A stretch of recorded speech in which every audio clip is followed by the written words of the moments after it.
All right, I got a few minutes. So I thought I'd try to read another one of these stories. It was either that or watch Jersey Shore. And I do like Jersey Shore a lot, but I thought this might be better. Get some something in for I'm getting ready to hopefully talk to Luke. But all right, so this one's called The Paradise in the Sea. Hiram, king of Tyre, was a foolish old man. He lived so long and grew to such a venerable age that he absurdly imagined he would never absurdly, I don't know, it's spelled very weird. I think that's a typo. Imagined he would never die. The idea gained strength daily in his mind, and thus he mused. David, king of the Jews, I knew, and afterward his son, the wise King Solomon. But wise as he was, Solomon had to appeal to me for assistance in building his wondrous temple, and it was only with the aid of the skilled workmen I sent to him that he successfully accomplished the erection of that structure. David, the sweet singer in Israel, who, as a mere boy, slew the giant Goliath, has passed away. I still live. It must be that I shall never die. Men die. God lives forever. I must be a god, and why not? He put that question to the chief of his counselors, who, however, was much too wise to answer it. Now the counselors of the king had never yet failed to answer his queries, so Hiram felt sure that he had at last puzzled them by a question beyond the power of mortal man to answer. That was another proof, he told himself, that he was different from other men and kings, that, in short, he was a god. I must be, he muttered to himself, and he repeated this to himself so regularly that he came to the conclusion it was true. It is not I, but the voice of the Spirit of God that is in me that speaks, he said to himself, and he thought this remark so clever that he regarded it as still further proof. It is so easy to delude oneself. Then he decided to make the great secret known to the people, and the doddering old man thought if he would do this in an unusual way, his subjects would have no doubts. He did not make a proclamation commanding everybody to believe in him as a god. He whispered the secret first to his chief counselor and instructed him to tell it to one person daily and to order all who were informed to do likewise. In this way, the news would soon spread to the remotest corners of the country. For if you work out a little sum, you will discover that if you take the figure 1 and double it thus, 2, 4, 8, 16, and so on, it will run into millions. In spite of this, nothing happened.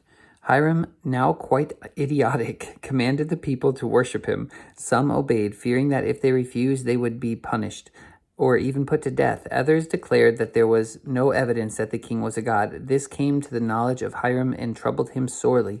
What proof do the unbelievers require? He asked of his counselors. They hesitated to reply. But presently the vizier, a shrewd old man with a long beard, said quietly, I have heard people say a god must have a heaven from which to hurl lightning and thunderbolts, and a paradise in which to dwell. I shall have a heaven and a paradise, said Hiram, after a few moments' silence, adding to himself, if Solomon could build a marvelous temple by the help of my workmen, surely I can devise a paradise. He spent so much thought over this that it seemed to become easier each day. Besides, it would be so nice to live in a paradise all to himself. At first, he decided to build a great big palace of gold with windows of precious stones. There would be a high tower on which the throne would be placed so far above the people that they must be impressed with the fact that he was God. Then it occurred to him this would not do. A palace, however vast and beautiful, would only be a building, not a paradise. Day and night he pondered and worried until his head ached badly. Then one day, while watching a ship on the sea, an extraordinary idea came to his head. I will build a palace which will seem to hang above the water on nothing, he said to himself, chuckling. None but a god could conceive such a brilliant idea. Hiram set about his ingenious plan at once. He sent trusted envoys far and wide for skilled divers. Only those who did not know the language of the country were selected. Hiram himself gave them orders, and they worked only at night, so that none should see or know of their work. Their task was to fasten 4 huge pillars to the bottom of the sea. Their work completed, the divers were well paid and sent away. Next, a different gang of workmen was brought from a strange land. They constructed a platform on the pillars in the sea. Then a third lot of artisans began to erect a wonderful edifice on the platform. They, too, only worked at night, but the building could no longer be concealed. It was showing itself above the sea. The people were therefore told by royal proclamation in these words: I, Hiram of Tyre, the king, and of all the people, God omnipotent, hereby make known to you that it has become my pleasure to reveal unto you my paradise, which hitherto I have concealed in the clouds. Ye who are worthy shall behold it today. Of all the clever things he had done, Hiram believed the composition of the proclamation the cleverest. Okay, I don't know. I could show the composition. I don't know if that's significant. Those who do not see will think themselves unworthy, he said, and will tremble in fear of my wrath. They will see a little more each day and will think themselves growing worthy, and they will believe they must when they see it all. Besides, they will look upward toward the clouds to see the paradise descending. They will never think of looking below to see it rising. And so it happened, and that's pretty good. Sorry. And so it happened. The people could not help but be impressed when they saw the amazing structure. It grew daily, apparently of its own accord, for no workmen were seen, and most wonderful of all, it seemed to rest on nothing in the air. This was because the first story was of clearest glass, so clear, indeed, that the people saw through it and thought they saw nothing. On this the other stories were erected, and of course they appeared to be suspended in space. There were 7 stories to represent 7 heavens. The second, the one above the glass, was constructed of iron. The third was of lead, the fourth of shining brass, the fifth burnished copper, the sixth of glistening silver, and the last story of all of pure gold. There's the 7 layers of heaven, alchemy, all there. The whole building was lavishly studded with precious stones, gems, and jewels of many hues. By day, when the sun shone and was reflected from the thousands of jewels in the polished metals, the appearance was dazzling. The people could not help but regard as a heaven that which they could scarcely look upon without being blinded. In the setting sun, the uppermost story, with its huge golden dome, glowed like an expanse of fire, and by night the myriad gems twinkled like additional stars.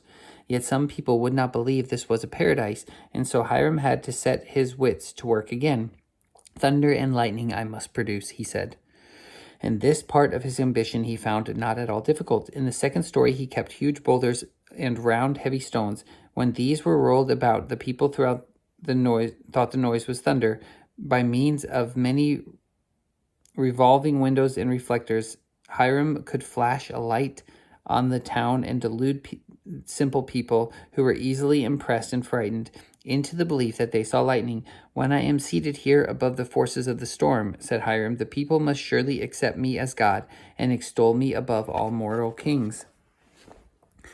He was foolishly happy on his throne in the clouds, but his counselors shook their heads. They knew that such folly would meet with its due punishment. They warned Hiram against remaining in his paradise during a storm, but he replied in a rage, I, the God of the storm, am not afraid. But when the real thunder rolled and the lightning flashed all around his paradise, Hiram lost his boastful courage. He saw visions. Trembling in every limb, he crouched on his throne and imagined he saw angels and demons and fairies dancing round him and jeering at his pretensions and his wonderful structure. The storm grew fiercer, the lightning more vivid, the thunder crashes louder, and Hiram screamed when there was a tremendous noise of crashing glass. The first story could not withstand the terrible buffeting of the waves. It cracked and crumbled. There was no support left for the 6 heavens above. They could no longer hang in space. With a mighty crash that struck terror into the hearts of the beholders, the whole structure collapsed in 1,000 pieces in the sea. Marvelous to relate, Hiram was not killed or drowned. It seemed a miracle that he should be saved. But such was the case, and some people thought that proved him to be a god more than his unfortunate paradise. But his life was only spared to end in greater misery and sorrow. He was dethroned by Nebuchadnezzar and ended his days a wretched captive. and all the people knew that Hiram, once the great king of Tyre, the friend of King David and King Solomon, was but a mortal and foolish one. All right, that's that one.